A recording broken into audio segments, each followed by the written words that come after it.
Good evening, friends. Respected Shri Pinakin by Desai, speaker for the evening, Nitin Singala, Raman Jokhakar, Chetan Shah, distinguished past presidents of the society, other seniors in the profession, and fellow members. At the 63rd AGM held on 6 July, that is on the founding day of BCS, your new team has taken charge. And on behalf of the team, I welcome you all to this first lecture meeting of this new year. Thank you. The annual plan for the year 2012-13, which was laid out in AGM, has 3 focus areas: expand and enrich the membership experience, enhance and strengthen relationship, and provide mentorship. We, the team, are motivated and committed towards this and look forward to your wholehearted support. As we at BCS believe that recognition and respect this society has garnered over the years would not have been possible without the patronage and support of our valued members. I urge all members to come forward for an active participation in all the activities and efforts and programs organized by the societies and share your views and expectations. As I said, this is the first lecture meeting and it gives a special feeling. And that feeling is doubled when we have amidst us speaker like Pinakin Bhai to bless and open the innings.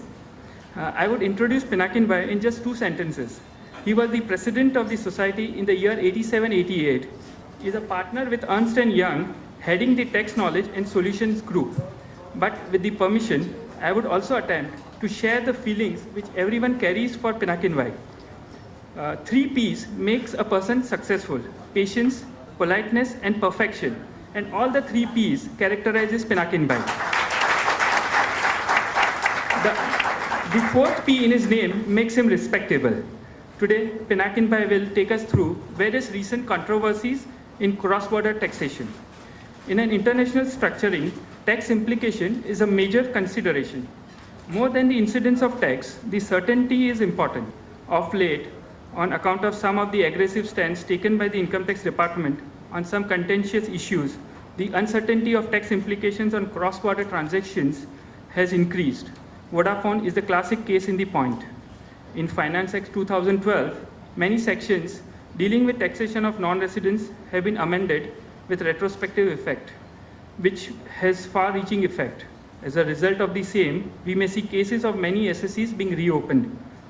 Also, with the advent of new provisions like GAR, domestic transfer pricing, introduction of subsection 7 in section 195, section 285, there are going to be many challenges, both at the SSC's end and at the professionals' end. This and some other amendments and developments will complicate the arena of international taxation. We are fortunate to have Speaker of Eminence who will take us through the various such aspects and enlighten us on the recent trends in India on taxation of cross-border transactions. Before I invite Pinakin Bhai to address us, I have to perform two pleasant duties. Firstly, I would request Nitin Singala to present on behalf of all of us a memento to Shri Pinakin Bhai as token of love and affection. Secondly, I would request Pinakin Bhai to release a book titled Exploring FEMA, and for that I would invite Kishore Bhai Karia, Chairman of International Committee, to say a few words about the book first. Kishore Bhai, please. Pinakin Bhai, Nitin, Chetan, Raman, Arvind Bhai, seniors and friends. With the globalization, many challenges have been thrown and many opportunities have also opened up in the area of Foreign Exchange Management Act. Large number of amendments keep on coming, and this is one law which is effectively implemented and run by various regulations, circulars, press notes, and sometimes you do not know what is source of each one of them and which precedes the other and which is the binding effect. In most of the transactions which the professionals now encounter, the implications of FEMA has become more and more relevant. Keeping that in mind, in 2008, the society had decided to bring out a basic publication on Foreign Exchange Management Act known as Exploring FEMA. I believe it was brought out somewhere in March 2008. Since then, again, large number of changes have come, and again the authors, Mr. Dishat Mehta, Gaurang Gandhi and Rajiv Shah, took up the responsibility of revising that publication to see that the members get the updated information with regard to FEMA. And they've been able to do this job. Cut-off date in the book in terms of regulations, I am told, is May 2012. Thereafter, of course, it has gone into publication. In the process that it was in the printing, July 2012 master circular came. It was not possible to again incorporate the same, but I think at the end, as an addition, the list of items which are covered and the chapters, subjects which are covered in the master circular has been added. Originally, we wanted to release the book on 6 July. We missed the date, and therefore this became perhaps the first publication of the present committee. With this, may I request Pinakin to release, and may I invite Desai, who is present, one of the authors here, to join us.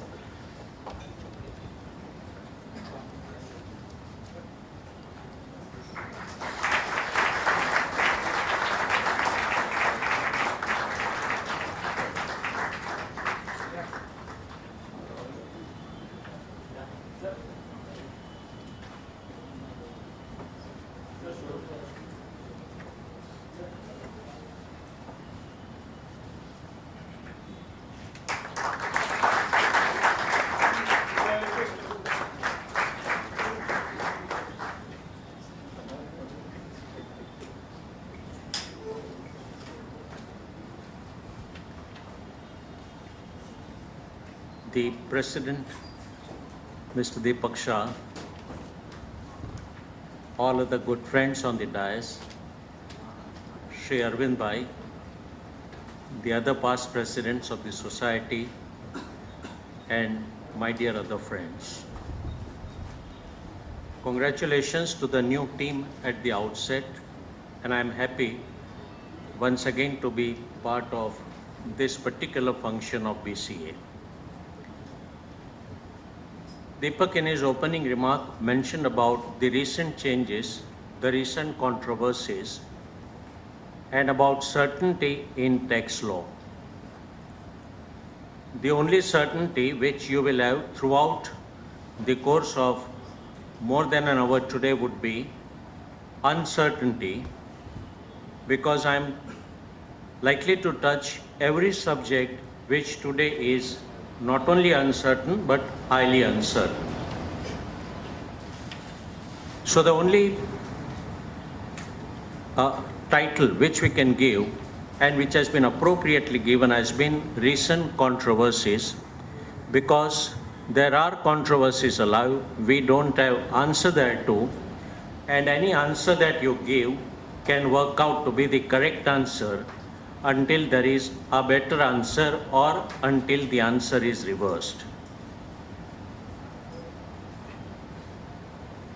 We'll try to touch upon a number of amendments. Some of them, though may appear to be trivial, they are the ones which are likely to bother us the most in day-to-day life, depending upon the outcome of how those changes or procedures are implemented. And we'll need to start with the general anti-avoidance rules, because though we are discussing them today in the context of cross-border transactions, these are the rules which are not necessarily limited in operation only to cross-border transactions. They apply as well to all domestic transactions, and they will have wide-ranging impact. We do not know how they are going to be implemented.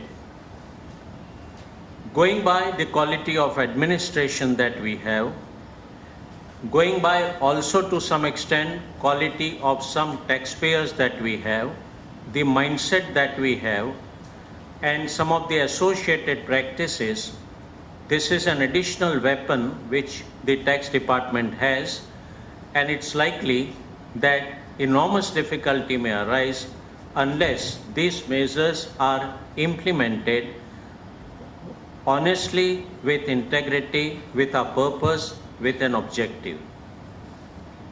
That not being certain as of date, it's best necessary for us to look at what these provisions are, more so because there are certain guidelines which are open for public debate.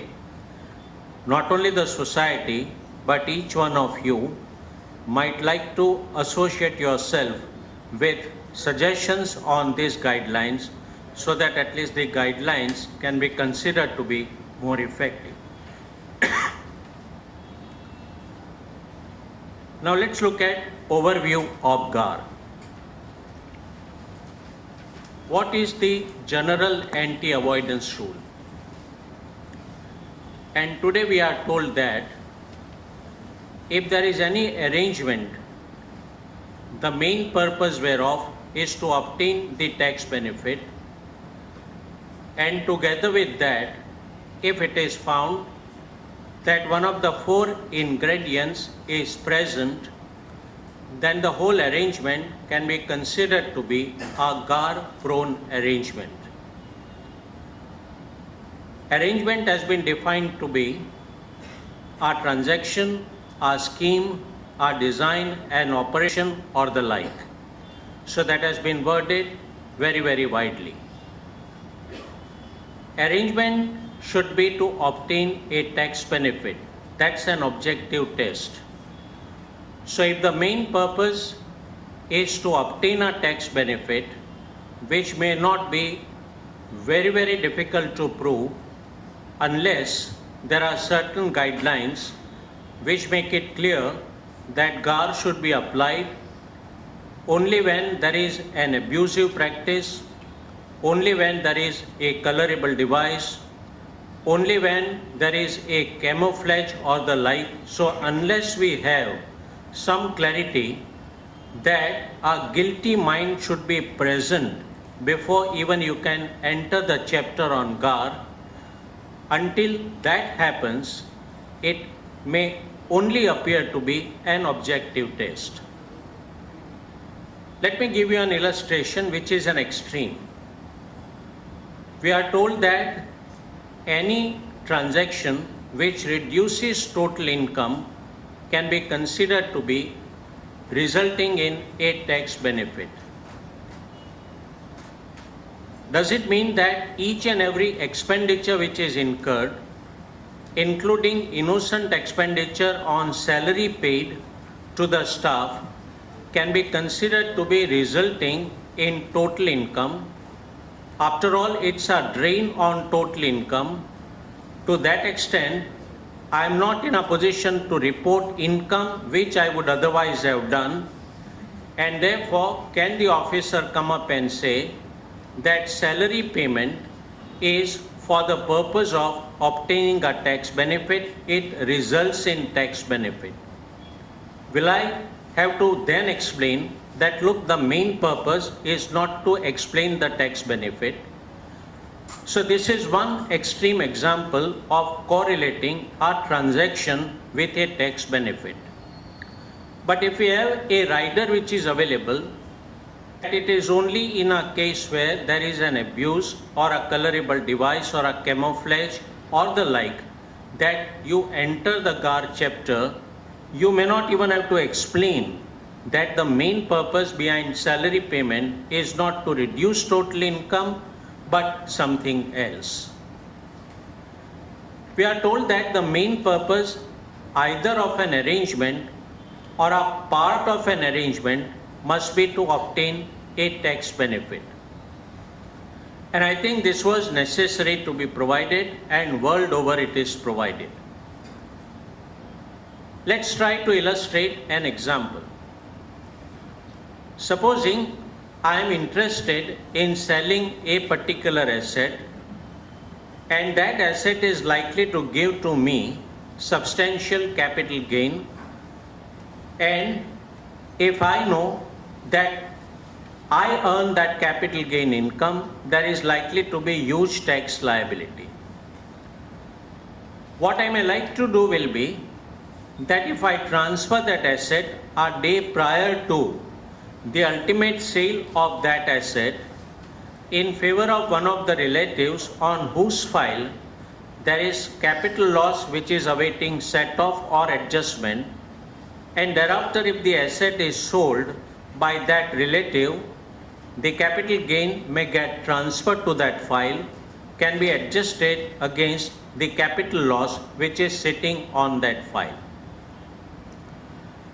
Now if you look at the global scheme, what was the scheme?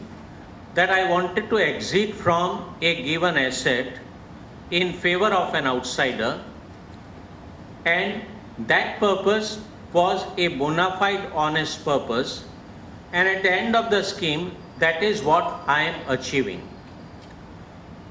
Can someone argue that the main purpose of the overall scheme which I had formulated was not a bad purpose? It was not to obtain a tax benefit.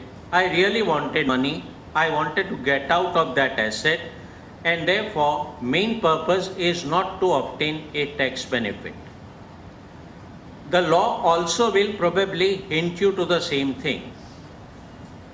But what has now been provided is that despite the overall purpose being an acceptable purpose, if there is inserted a particular step or a particular part which is objectionable, and the only rationale why that particular part has been inserted is to obtain a tax benefit, then while the scheme may not be challenged as an impermissible scheme on a global basis, a part thereof can still be considered to be objectionable or impermissible.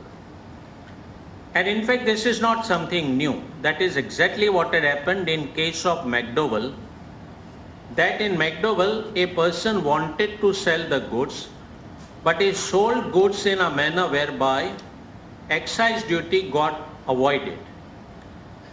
The Supreme Court therefore said that while we are aware that you are conducting a regular business, in the regular course of business you have been selling the goods, but you did your invoicing arrangement in such a way that you could succeed in avoiding excise duty payment.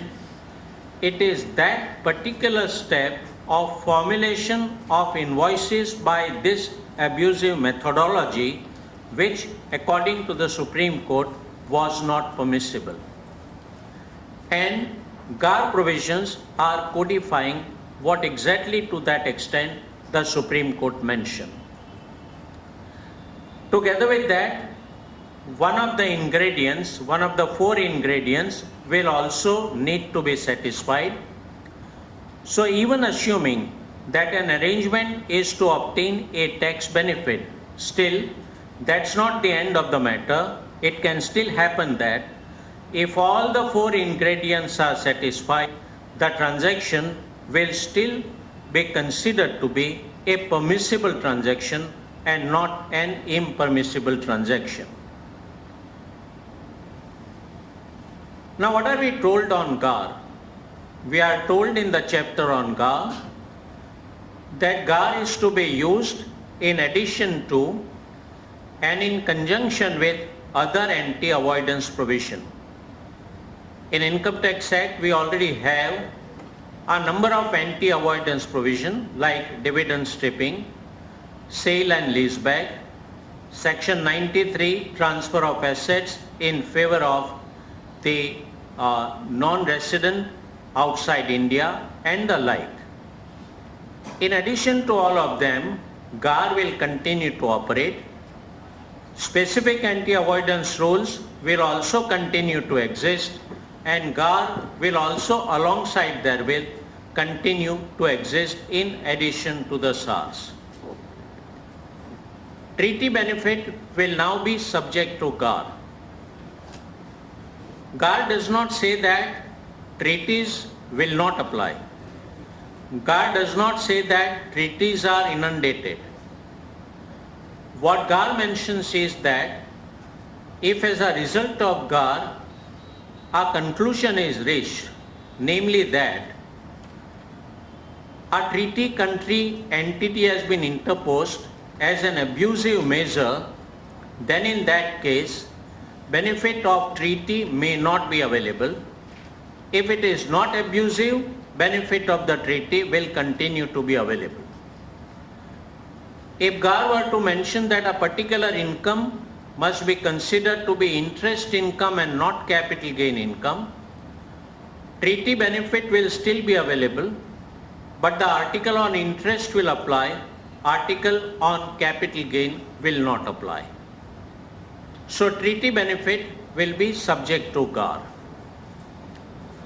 GAR to be applied to a step or part of the arrangement we have already seen, and we are told that GAR will be invoked only by a high panel.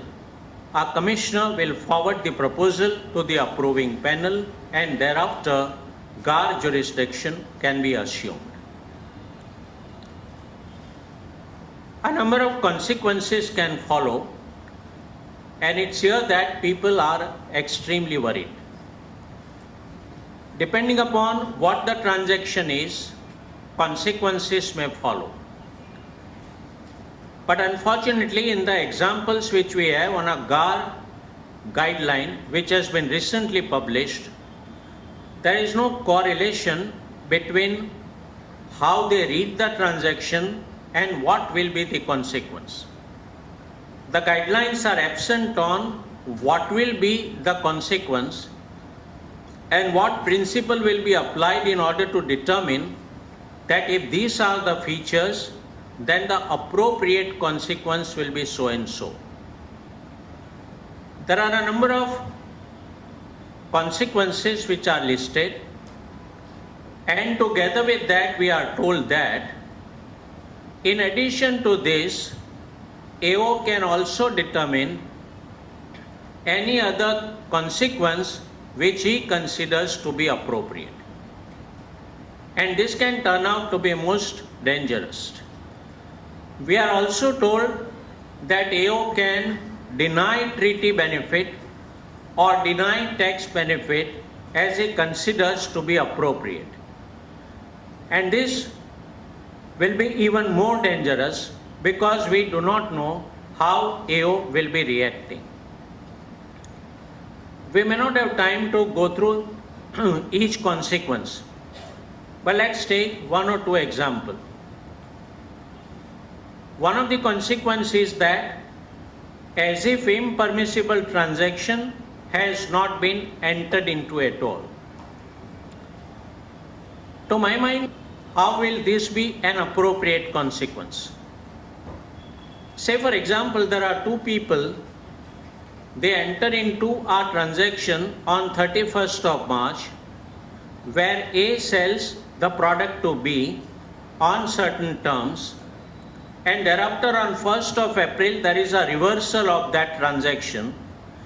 This will be an appropriate case to say that if this is done without any commercial logic, consider as if none of the two transactions existed. So go down to the consequences or conduct the arrangement or conduct an assessment in a manner that the transaction has not been entered into at all.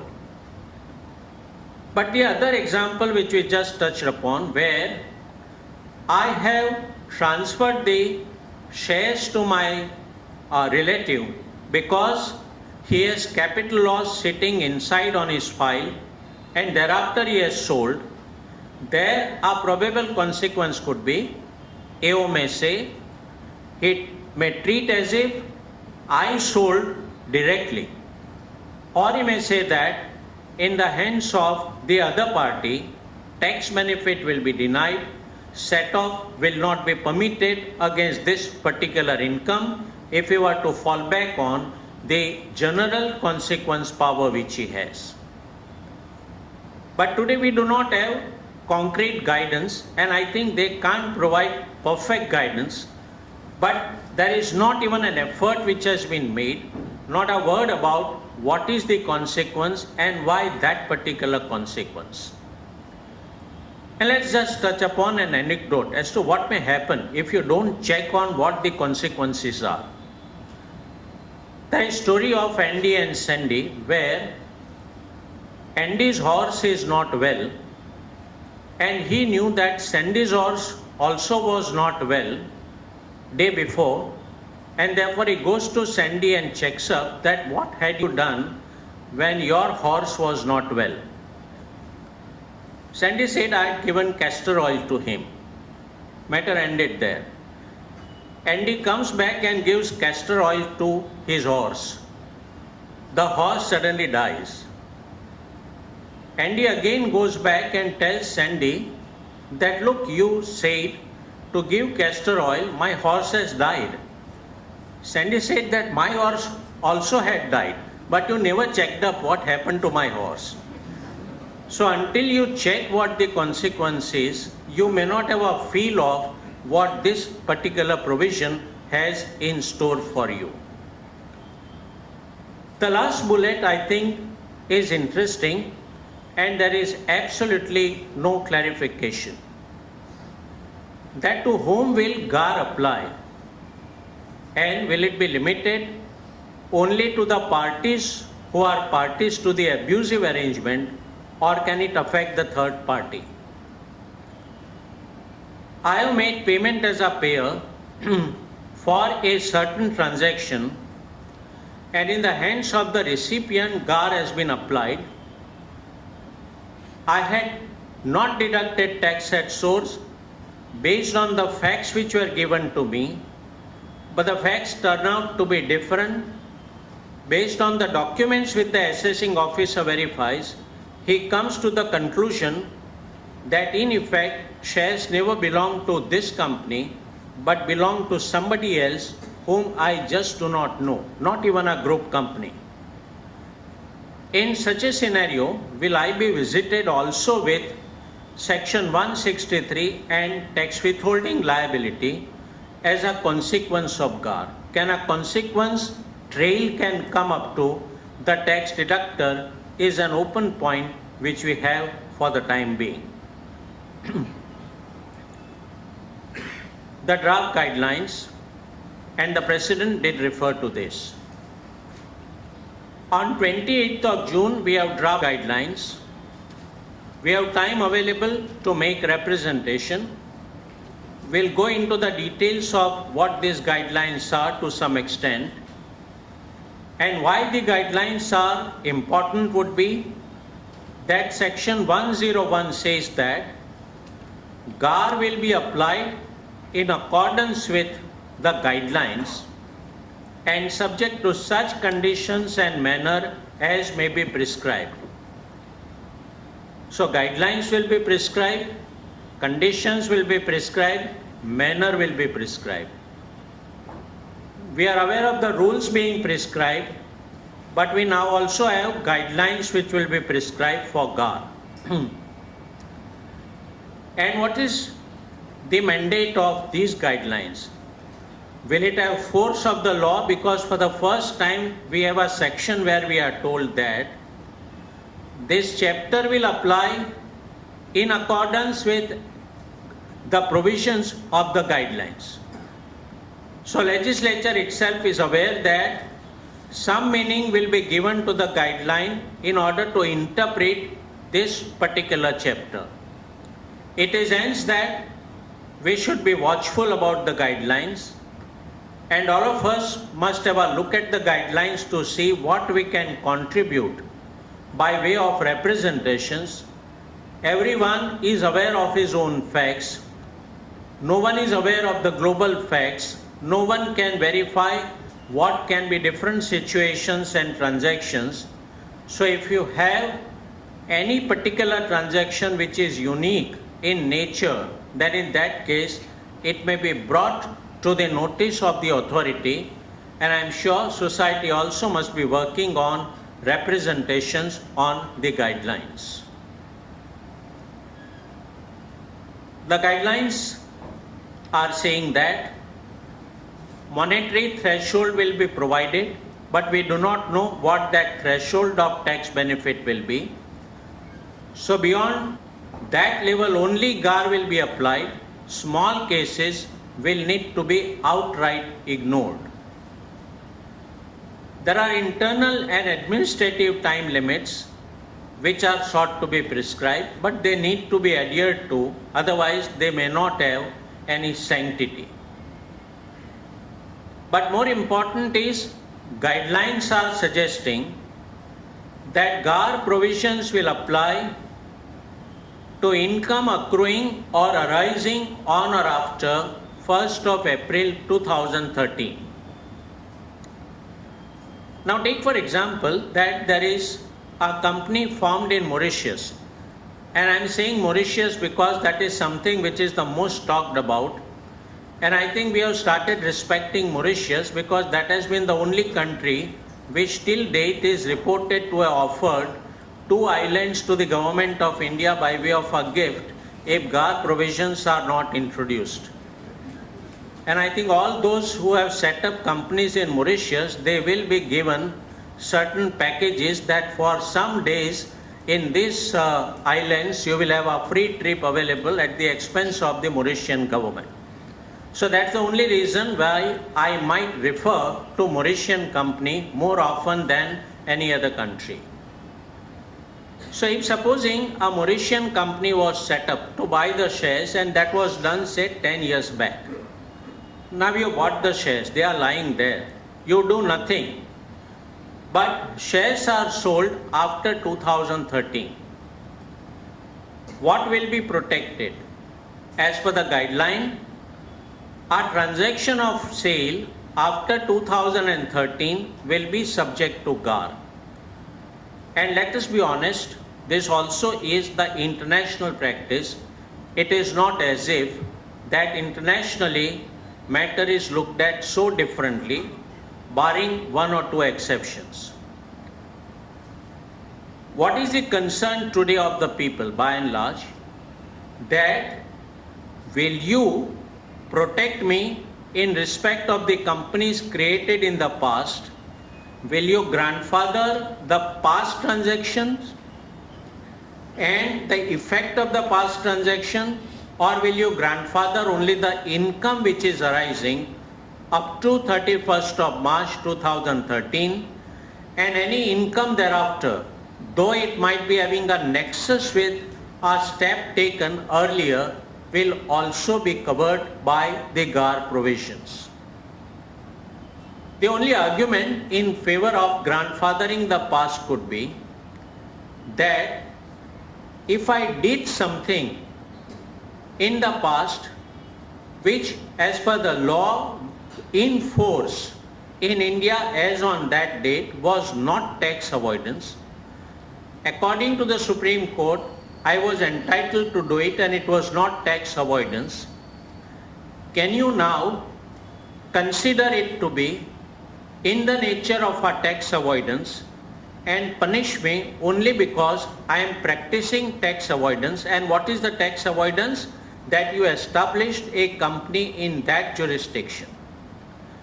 When I did a particular action which I now can't reverse, if it was permissible then, will you regard it impermissible today, is an argument which might be available with the people, and that's what people have been representing.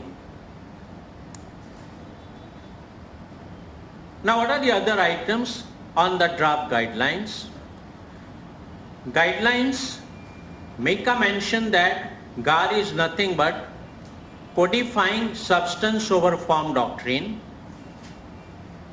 Very important, the guidelines as of today clarify, which was in doubt on the statute, that onus of proof for proving each of the ingredient, that is main purpose, and one of the 4, that onus of proof will be on the tax department. Facts will be available with the taxpayer, but based on that, the onus will need to be discharged by the tax authority. One other important clarification, but which has been contradicted as we'll see as part of the guideline, is that a specific anti-avoidance rule will generally override general anti-avoidance rule. So if you are dealing with a subject matter like say dividend stripping or sale or leaseback, and there is a specific section in the law, you have complied with the terms of that section, then you are complying with anti-avoidance rule. Why bring in GAR to deal with these items? That has been acknowledged as part of the guideline, but with a caveat that, however, there can be exception when there is abusive behavior. I think wording ought to have been that only when there is an exceptionally abusive behavior that GAR should apply. Instead of that, they have said that there will be an exception when there is abusive behavior. So exceptionally is not tied up to an abuse, which is possibly what they wanted to bring out. We are told by way of philosophy that guidelines must be implemented and GAR must be implemented with consistency, transparency, and adhere to the principles of natural justice. That always is part of the law. It is just a reminder. Each authority is obligated to provide conclusion and reasons for supporting invocation of GAR. That is something inbuilt in the doctrine of natural justice, and there is nothing new which has been brought out on the guidelines. Now let's look at some examples, and before we enter into them, a couple of examples which explain what is tax evasion, what is tax avoidance, what is tax mitigation. They considered an easy way out. It's easy to define tax evasion. It is easy to understand tax mitigation or tax planning. Difficulties arise when you are dealing with the gray area of whether it is tax avoidance, borderlining with tax evasion, or borderlining with tax planning or tax litigation. And it is this interquartile range which is in the middle, which has been ignored and not addressed in the guideline. We do not have any specific things stated about what will be regarded as tax avoidance.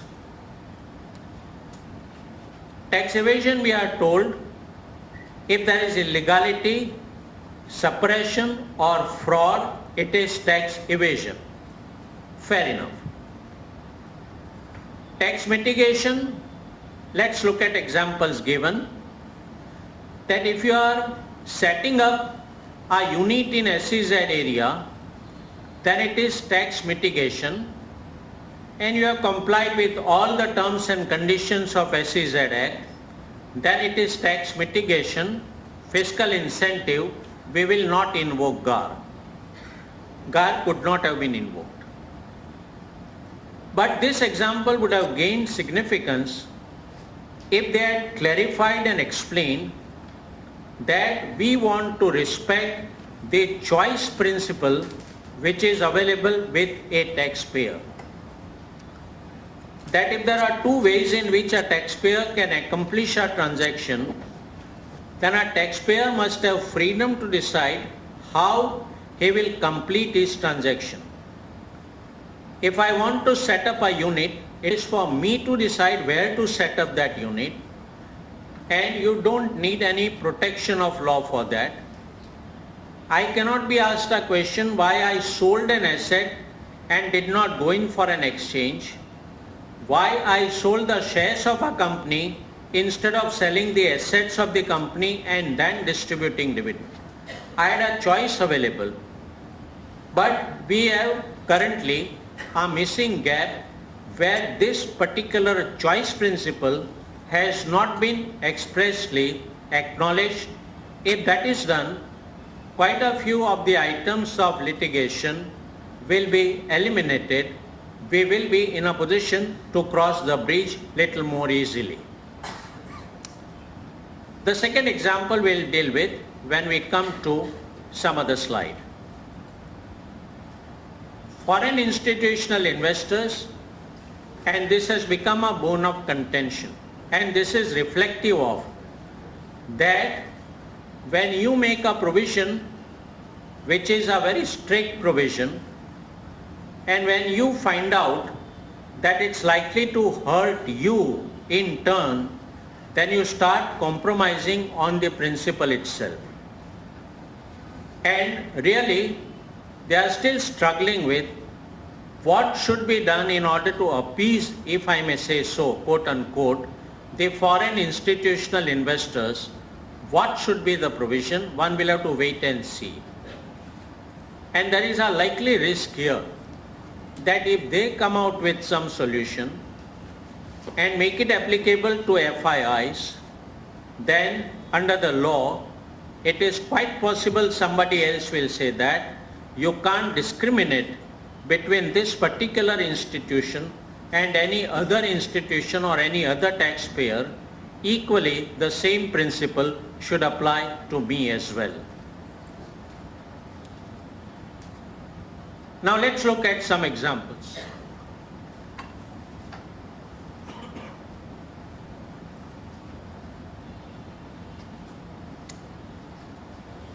These are all the examples where we are told that specific anti-avoidance rule will be respected.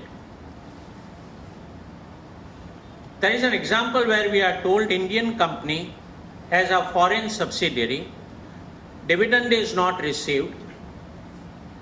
We are told it's a matter of control foreign company rule. You cannot tax anybody merely because dividend has not been declared. It's a commercial decision. When there is merger of a loss-making company with a profit-making company, again we are told in the example that there is a specific section, section 72A, that will deal with such a case.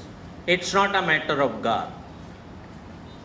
The difficulty, however, would be that if supposing there is a case of a merger, but a profit-making company merges into a loss-making company in a given group structure with a view to avoiding section 79 and not complying with the conditions of section 72A, will this example apply, or will it be considered to be an abusive behavior where tax department will say GAR will apply and SAR will not apply?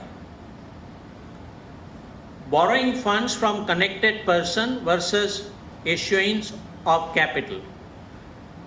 So the example says that if a company prefers to borrow money instead of allotting share to an unconnected person, then in that case it's a business decision. Thin capitalization will take care. I think that really is not the concern of the people. Concern of the people is when I am borrowing money from a connected person, what will you do? Will you apply thin cap rule or will you apply GAR? To an unconnected person, in any case, you won't give equity. Nobody is going to go to the bank and say that, don't give loan to me, I want to give you equity. I will not accept, the bank also will not accept it.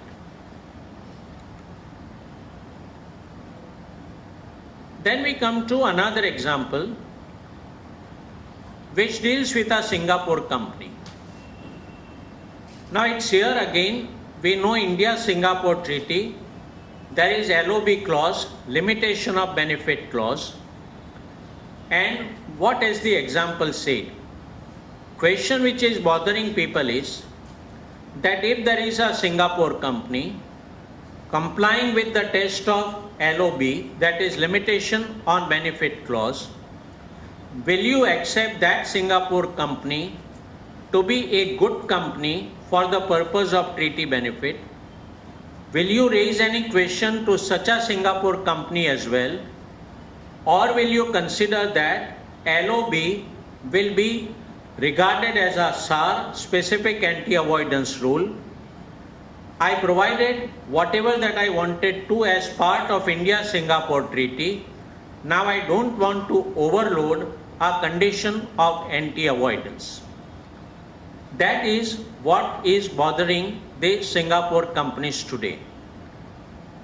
But what has the example done? Example has started interpreting how to read the LOB clause of the treaty. And this, I think, is one example which might set a very dangerous precedent when we go to the assessing officer. Does this example give a reading that an assessing officer, because he is doubting an interpretation which I am putting on a particular provision, in order to interpret that provision, invoke GAR?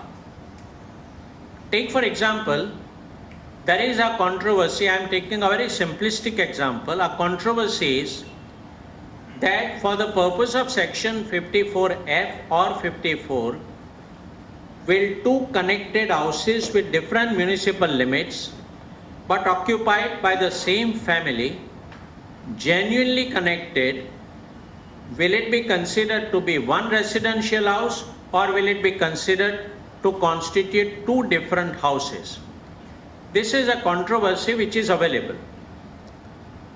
Will officer deal with that controversy outside GAR, or will he say that, look, since there is a controversy on interpretation of section 54, I want to apply GAR? There is a substantial difference between the two. I think no guideline can enter into interpretation of a statutory provision. Statutory provision has to take care. You can get into whether there is a misuse or abuse of a provision. I can understand that if you are not really occupying the two houses, if the claim appears to be artificial, then GAR may be applied, or you can straight deny the benefit as part of interpretation. But that's an altogether a different approach which one may adopt. Now look at some other extreme simple other examples. Either it is white or it is black. Example doesn't touch with what is bothering the gray area, what is in the middle. We are told that if there are two units of an SSC, one unit is manufacturing the goods, another is only packaging the goods, but you make a claim as if packaging unit is manufacturing the goods, then certainly even in absence of GAR, benefit can be denied. You don't need GAR to be applied in order to deny the benefit. Take another example, and they themselves say that this is an example of camouflaging of the record. Now if somebody camouflages the record, it's a straight tax evasion which even today will not be respected by the court. It's not a function of GAR. Nothing new if the example state that GAR will not apply. Good by way of a clarification, I am not denying that, but it doesn't solve the problem which is facing the taxpayers, is all that on principles I am trying to say. Now on cross-border, these are the three examples. There is in fact one more example 10 which appears to be a repetition on an overlap, and people have been struggling here. Questions are arising here. Example 3, we are told that there is a company in Singapore. Let's take for example. The company itself has operations in Singapore, adequate manpower, capital and infrastructure of its own sitting in Singapore. Then in that case, will benefit of treaty be available? Answer is yes, it will be available. Now this raises a doubt. Are they trying to say that treaty benefit will be available, number one, only if you have business operations, just not a holding company, only if you have business operations in that particular jurisdiction, only if you have manpower, capital and infrastructure in that particular jurisdiction. Now this is unlikely. Quite possible that a person may rely on an outsourced agency, though it might have substance by itself. Take for example any mutual fund. Nobody doubts the bona fides of a mutual fund. But will a mutual fund have capital, infrastructure, manpower which is commensurate with the size, or will it be relying on the outsourced agency? By and large, it relies on the outsourced agency. So if my own infrastructure or my own capital or my own manpower is required, is that the test which is sought to be conveyed? Example 11 says that in the fact portion we are given, entire funding is done by parent company, say at US. Shares are acquired by SPV at Mauritius. Shares are sold by SPV. But these are the only facts. If these are the facts, what is the interpretation? Interpretation is beneficial ownership is vesting in the parent company. Real and beneficial owner is parent company. SPV is ostensible owner.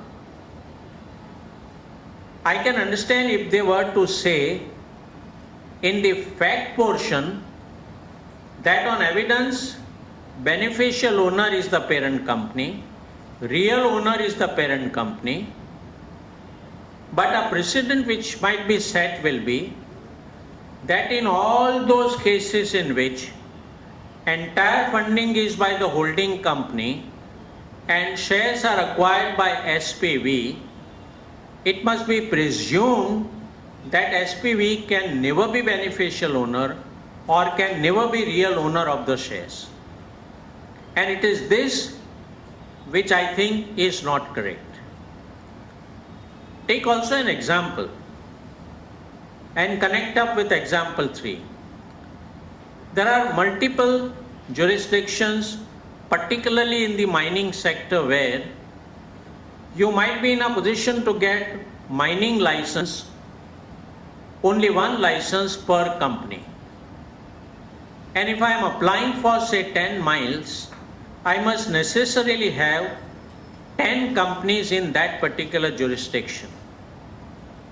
Now, is it necessary that I must have adequate manpower or infrastructure for each one of those 10 companies, or I might have a parent company sitting inside that particular jurisdiction only, which might be a very substantial company, but which might be providing services to the other 10 companies to the extent required?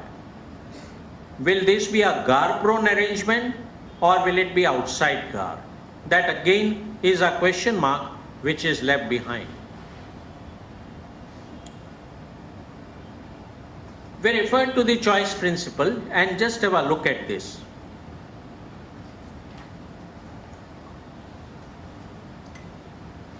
We have two examples, one of which we dealt with, equity versus borrowing. Another example which explains the choice principle is that a person leases an asset instead of buying it. Guidelines correctly say it is a commercial choice, we will not interfere. But they have not gone a step further and say that this is in line with a choice principle. But there is a contradiction on a number of other examples. Contradictions, as I said, maybe they have a different viewpoint.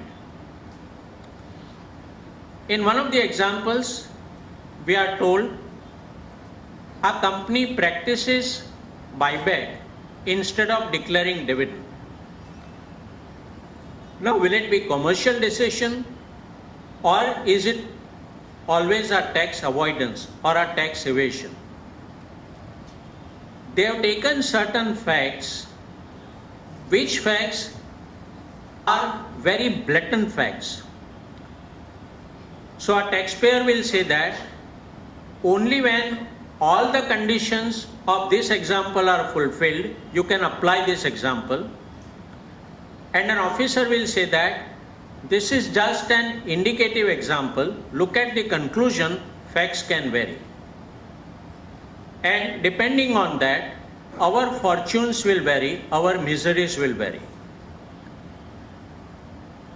Second, we are told in one example that if loss is incurred in a transaction with a relative, the sense which is conveyed, then such loss may not be admitted.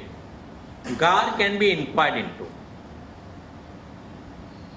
GAR ultimately may or may not succeed. Commissioner approving panel may drop it. But do I have to pass through the process of explanation is a question which we are raising.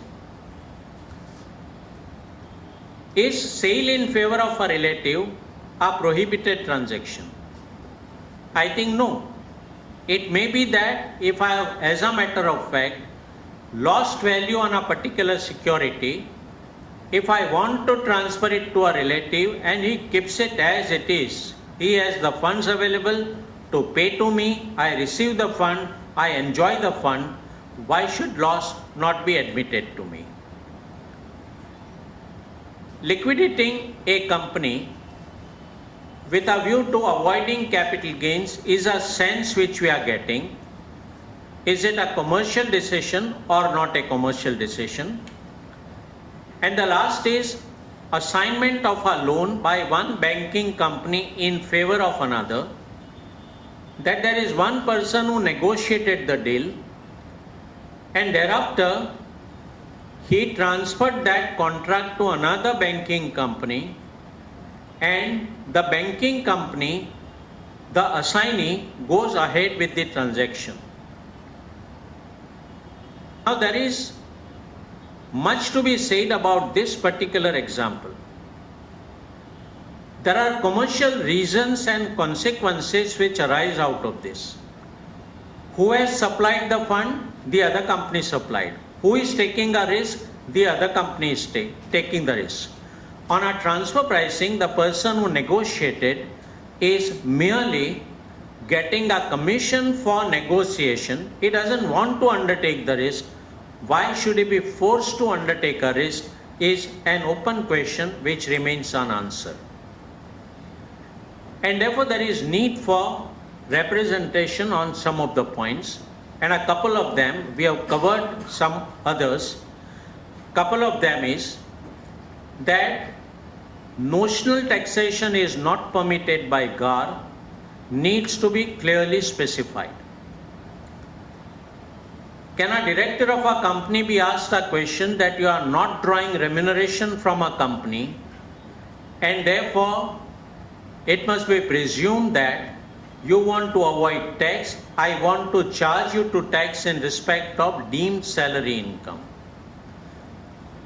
If a person wants to work for a charity instead of working for his profession, can he be subjected to tax? If a holding company gives interest-free loan to a subsidiary, can holding company be subjected to tax? That needs clarification, because otherwise we could be in some trouble. And the last point is on this, what needs clarification in line with international best practices, that there is always a concept of a counterfactual, that anyone who challenges a decision must be able to provide a solution, that if he was me, what would he have done? Let's take an example. I am working as a manager in a company. I take a certain decision and my superior finds that, look, in my project there are 10 different faults which he is able to point out. A counterfactual will mean that now the assessing officer, that is my superior, he has to bring on table his solution and say that, look, your solution is bogus, this is the solution. Now when he brings that solution on table, and if I am in a position to point out that, look, out of 10 faults, 7 are existing in you also. Not only that, you are now creating 5 additional faults which are not there in my presentation, then it's not a counterfactual and he cannot blame me. So it is only if officer is able to provide a solution which is foolproof commercially and yet is not abusive, only then GAR can be applied, is a sane commercial practice which we have.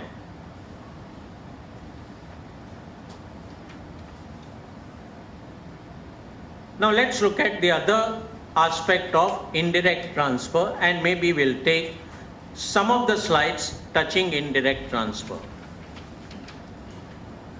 Now what we are told has been that if an ultimate parent company outside India does not transfer the shares of an Indian company but transfer the shares of an intermediate holding company, intermediate holding company, shares sold abroad, shares of a foreign company, buyer is a foreign company, seller is a foreign company, still the asset will be considered to be located in India if the shares of Holdco derive substantial value from assets located in India. So in a vertical chain where, like the present one, where entire value is flowing only from India and Holdco will be valueless if Indian company is not existing, then in that case this particular explanation can apply. But what is meant by substantial value? This is one case where there is 100% value. But it need not be so. And what's troubling people at the moment is that if ultimate parent company is a New York Stock Exchange listed company, there is Mr. John who is holding 5% share in that particular company. That particular company is investing in holding company, and that holding company has operations in China, has also operations in India. When shares are sold by Mr. John, will he have any capital gains tax liability in India?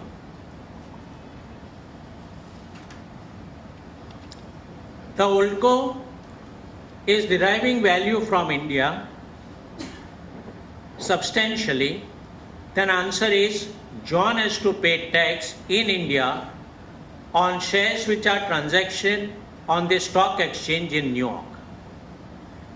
It is hence that we need to find out what is substantially deriving value. And we don't have an answer which is available at the moment. Substantial is something which must be understood to the context. And what is the context in which we'll understand here? So take for example, if we are talking about purity of gold, then 15-20% impurity in gold is very substantial. Reduction in water level in the body by 5%, 10% can make you critical in terms of dehydration. So is it that substantial which is to be applied?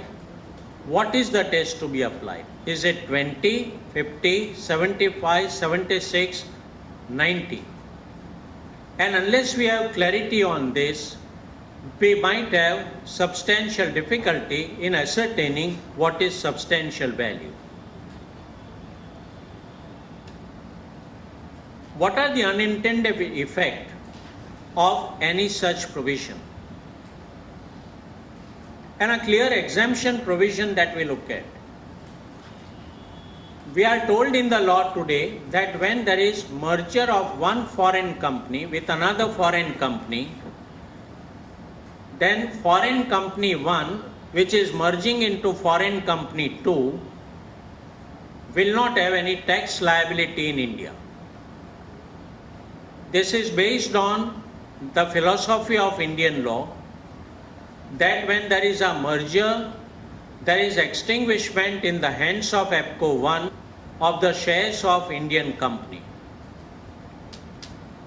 Till today, it was never understood that Holdco, which is owning EPCO 1, will have any difficulty, because that transaction was always considered to be outside Indian territory, outside Indian jurisdiction. Now, with the explanation coming in retrospectively 1962, the position is that shares of Holdco in EPCO 1 are the shares not located in Mauritius or Singapore, but they are the shares located in India. When there is a merger taking place and Holdco 1 is deriving value from EPCO 2, consequences may arise in the hands of Holdco also. When EPCO 1 is merging, there is extinguishment of the shares of Holdco, which shares are held by him in India, and that becomes a capital gains chargeable transaction in India. But there is no exemption available. Exemption is available in case of an amalgamation where amalgamated company is an Indian company, but not when amalgamated company is EPCO 2, which is a foreign company. Now, this is one unintended effect of what the provision is. Another effect which has not been looked at, Holdco 1 acquires shares of Netherlands company for 100 rupees. Some reorganization, it has been just acquired, say 6 months back. Netherlands company had acquired shares of ICO for 5,000 or 1 lakh of rupees, 2007. Now, how will you apply the provision when Holdco sells the shares of Netherlands company? Will gain be considered to be short term? Will it be considered to be long term? Will cost be taken to be 100? Will cost be taken to be 5,000? It remains completely unanswered and against the taxpayer unless there is some further amendment carried out to the law. So far as treaties are concerned, transaction may remain protected because most of the treaties are along the vertical which we have seen, which we will just consider. German company transfers the shares of Mauritius company. Asset is located in India. Will capital gain be considered to be chargeable to tax in India? Under the domestic law, answer will be yes. Will treaty protect the German company? Answer again will be yes. The reason is, under the treaty, it is only if shares sold are shares of a company resident in India that treaty will tax it. German company is selling the shares of Mauritian company, which is still not deemed to be a resident of India. Therefore, treaty will continue to protect the German company, and most of our treaties are along this line. But look at the scenario. Some US company might be holding shares in the German company. That US company will not be protected because India-USA treaty does not have a similar clause. So if Mauritian company transfers directly, treaty protected. German company transfers directly, treaty protected. But if UK company transfers shares of German company, then in that case, by virtue of this particular provision, tax might still be payable by US company here in India.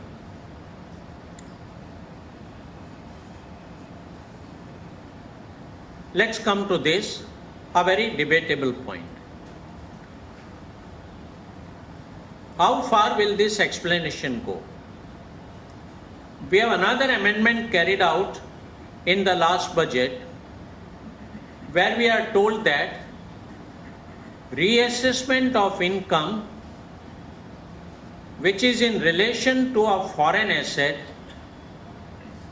period of reopening will be 16 years and not 6 years.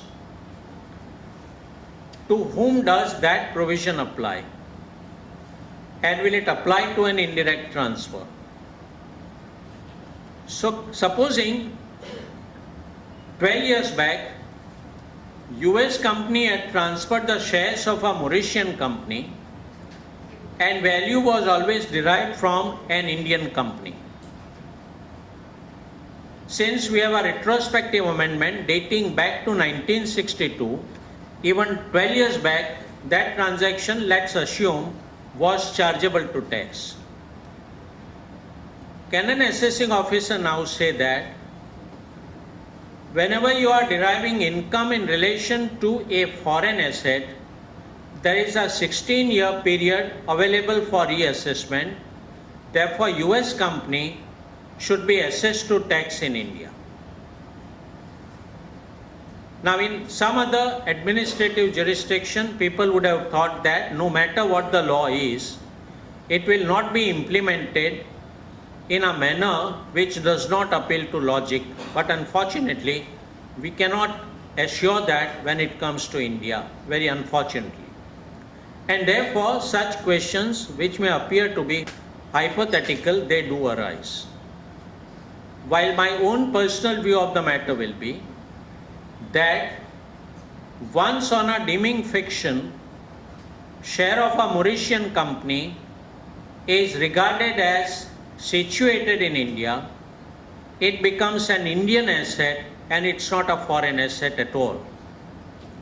But the matter is highly debatable on a 51-49% voting, and there is a view possible that deeming fiction is only for a given purpose, but for the purpose of reassessment, that asset still continues to be an asset which is a foreign asset. The provision of 16-year was made out to find out the Swiss accounts of Indian resident, but that has not been translated in the statute, and hence we have this difficulty. Now let's look at some other provisions. Software payment, an unnecessary controversy, and what is the intent, one doesn't know. Are they trying to say that each and every software package, even if it's a shrink wrap, it will attract tax withholding? That probably appears to be the intention. We are not evaluating at the moment. It has been sufficiently evaluated whether the provision has failed, whether it has succeeded. But we touch upon only two aspects.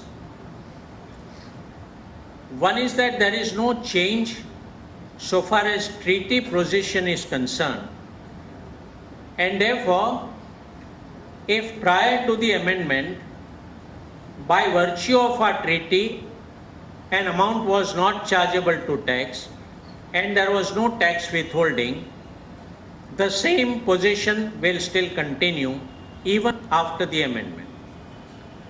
Non-treaty, difficulty will arise.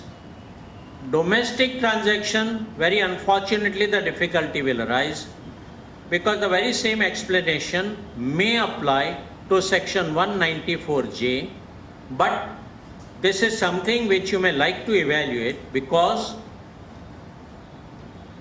section 194J refers still only to explanation 2 and it does not make any reference to explanation 3 and 4.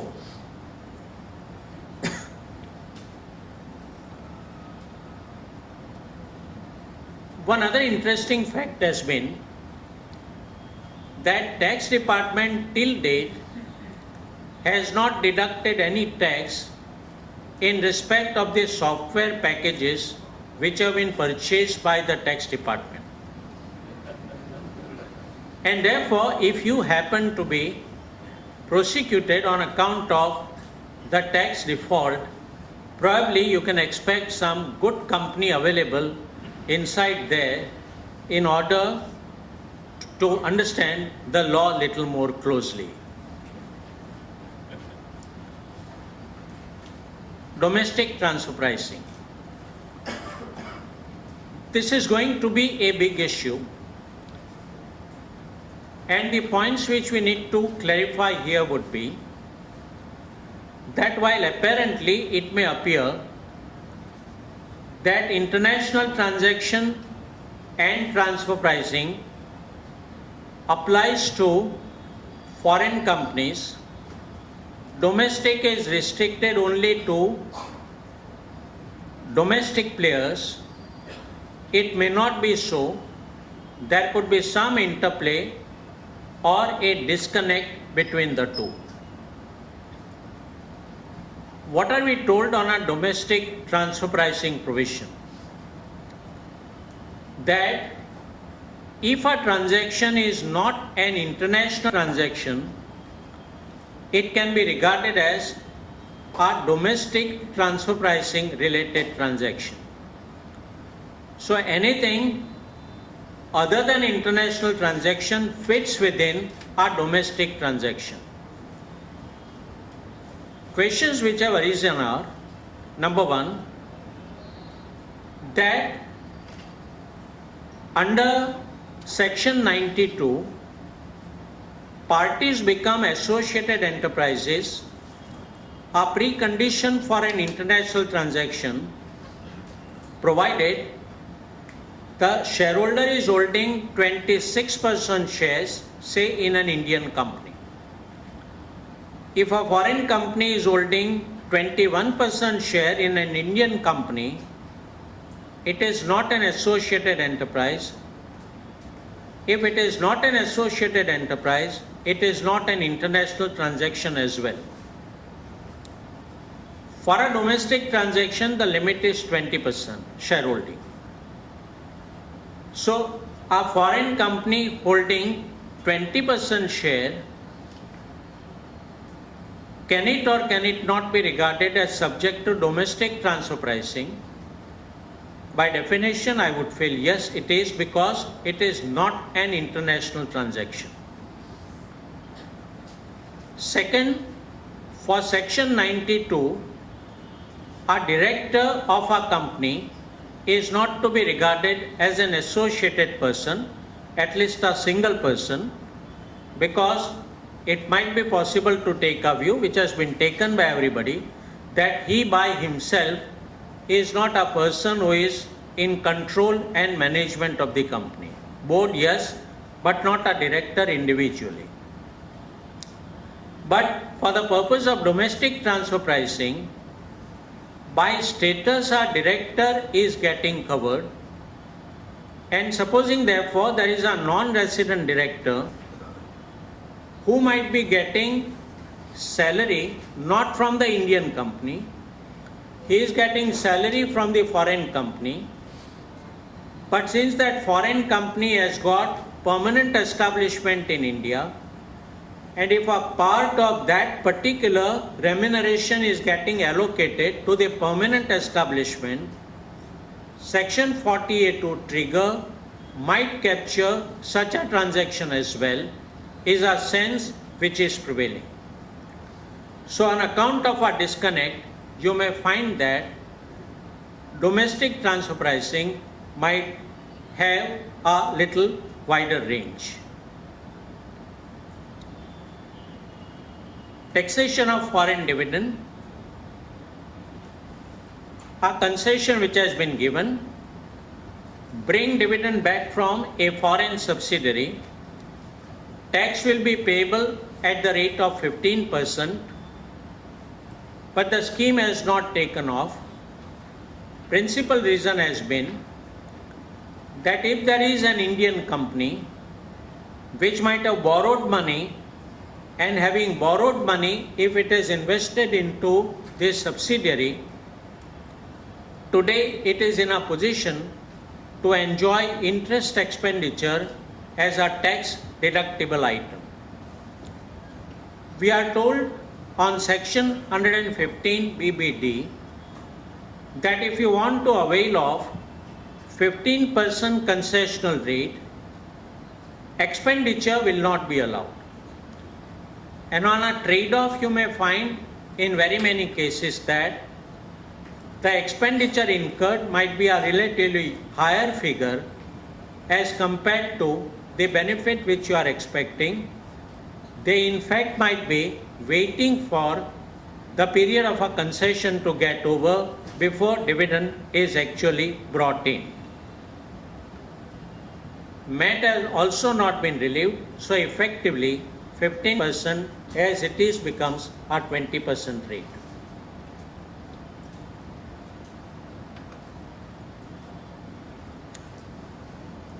A very interesting and a very helpful provision. We are now told that in the hands of an Indian company, if there is any borrowing which is in foreign currency, borrowing is from a source outside India,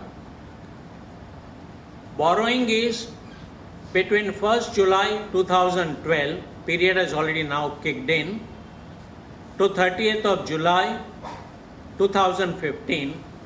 I'm not sure whether it should be 31 or 30th. It should, I think, be 31st, and by default it is mentioned here as 30th. In such a case, there is only 5% concessional rate which you will have in terms of taxation. So if an Indian company is qualifying, what does it mean? It means that the foreigner pays tax at the rate of 5%, tax withholding is at the rate of 5%. You don't need shelter of a treaty in order to get this 5%.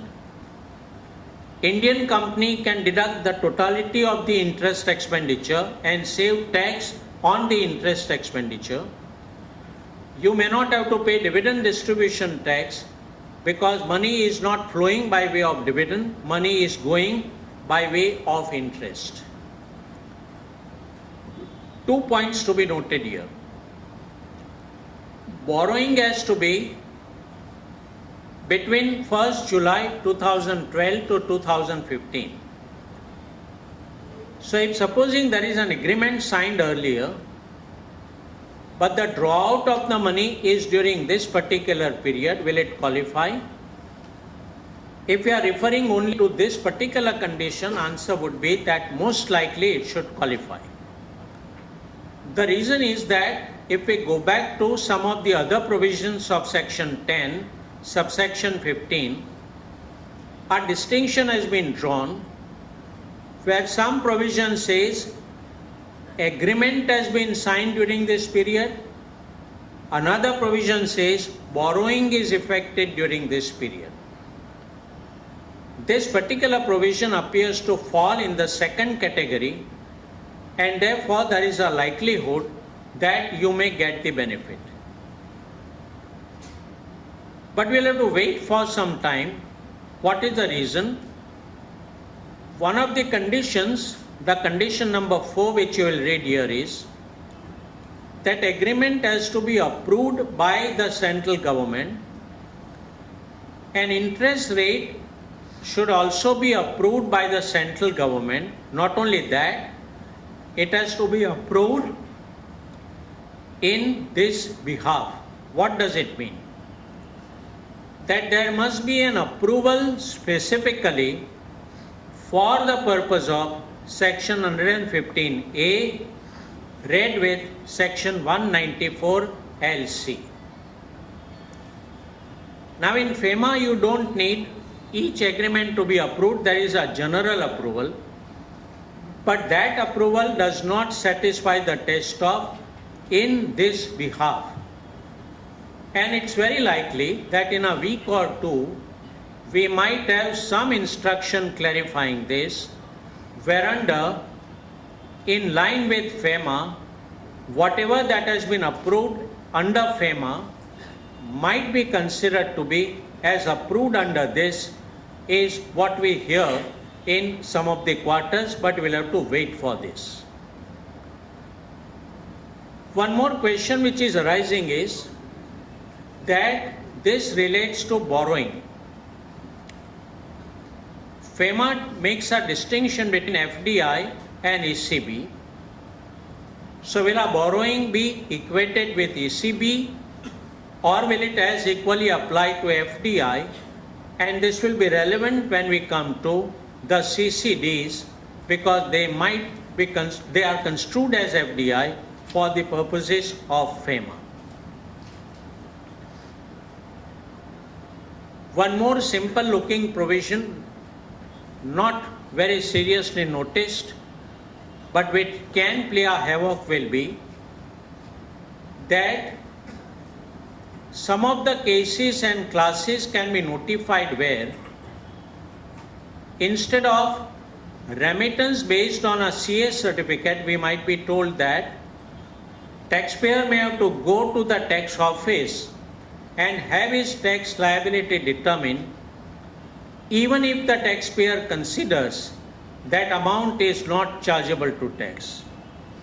So what could be the result?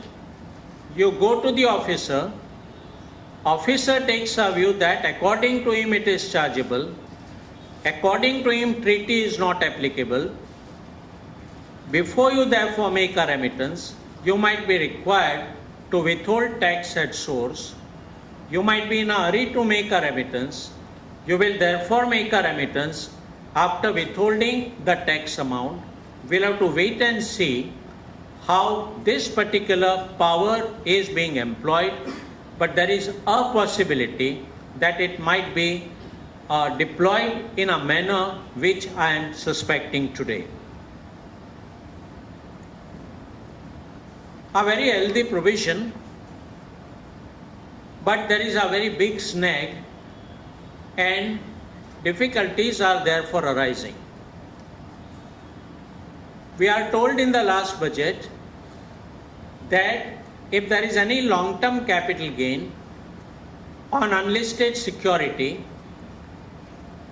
and this provision can apply if it is applicable, even if Mauritian company sells the shares of an Indian company, even if treaty benefit is denied, or even if US company in an indirect transfer sells the shares of a Mauritian company. 10% might be considered to be a cap, plus of course surcharge and cess. Normally it is 20% rate, but here we are told it will be only 10% rate. But the snag is that this provision can apply only in respect of unlisted security. Term listed security is defined. In the section, unlisted security is defined and security also is defined, and the last one is quite difficult to deal with on account of a reason which I'll just indicate. We are told securities are as understood under the Securities Contract Regulation Act. So if it is not a security under SCRA, doubt is it can never be security, therefore it cannot be unlisted security. And we have some decisions of Bombay High Court and Calcutta High Court in the context of SCRA, one of them being Daib and Umid Bhai's case of Bombay High Court, which is a leading decision, and where we are told that since shares of a private company are not transferable, they can never be securities under the SCRA. Until that decision is gotten over, there is a likelihood that this provision, which has been recently introduced, may not fly at all. Tax residency certificate will now need to be obtained. We'll have to wait for the rules by which we have to obtain the tax residency certificate in order to get treaty entitlement. I am not going into the details thereof. We have a power taken in section 90, where an officer will now be guided by meaning which is provided by the government in a notification if that term is not defined in the treaty or in the domestic law.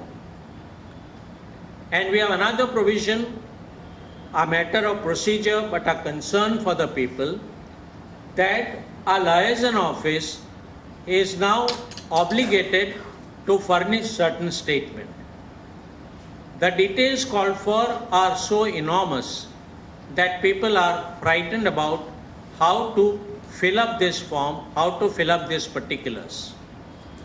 Just to indicate, a company might be having a small sales office here in the liaison office for the purpose of canvassing or advertising here in India, but it will now have to give details which are indicated on the slides, not only about its own company, but also about the group companies.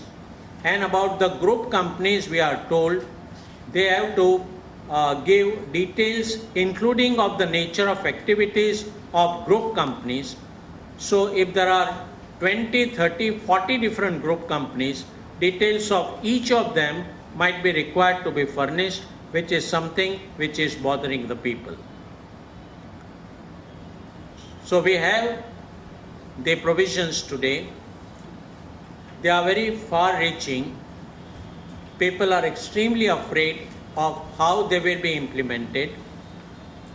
Only caution or a good point which we can remember by way of parting will be that there have always been in the past a number of amendments, and I think Arvind Bhai would be the best guide to take us through all those amendments where people at some point of time felt how we will manage everything, including the last of them probably was transfer pricing, how we will deal with all of them.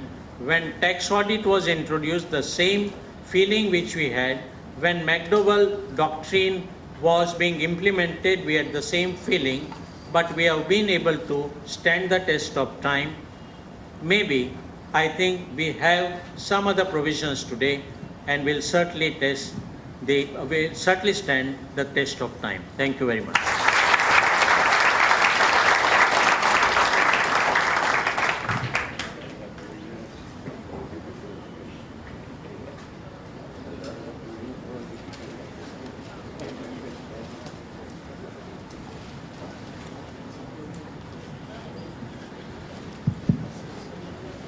Thank you, Pinakin Bhai. The new team could not have given any better and lavish treat than this. I'm sure everyone present here have cherished the 11 items on platter today. I can say with certainty that everyone present here would wish that little master of our profession would continue to open the innings for BCS year after year. I would now request Chetan to propose a vote of thanks. Before proposing the vote of thanks, a few announcements. A very interesting lecture meeting has been organized by the society jointly with the WRC, the Chamber of Tax Consultants and the Indian Merchant Chambers on the CPC issues that has been bothering us since quite some time. There are 5 officers from the Income Tax Department who are going to address us. The meeting is to be held at the Jahan College Auditorium on the 20th of July, 20th July at 5:30 p.m. I request all to be present there, and please, if you want to share your issues, you can email to the society within a couple of days. On the 8th of August, we have got another lecture meeting in this very hall. Issues in implementation of the revised Schedule 6 by Mr. Himanshu Krishnadwala. On the 22nd of August, a lecture meeting on the service tax and VAT issues for purchase of under construction flat for service tax and VAT issues for purchase of under construction flats, addressed by Advocate Vikram Nankani. On 4th August, we have got an advanced FEMA conference to be held at the MC Gia Hall. Now for the pleasant task. Respected past presidents, my colleagues on the dais, seniors and friends, we'll all agree that we have received tremendous benefits from Sri Pinakin by discourse, and I only hope that the GAR provisions are not made applicable on the same. It is a great honor and privilege to propose the vote of thanks on behalf of the Bombay Chartered Accountant Society to a great scholar and a guru to most of us. It is only appropriate that the first lecture meeting of this year be delivered on by one of the most distinguished dignity of BCAS, Sri Pinakin Bhai. Sir, we are indeed grateful to you for spending a valuable time and guiding us. I propose a very well-deserved and hearty vote of thanks on behalf of all of us present here. Thank you.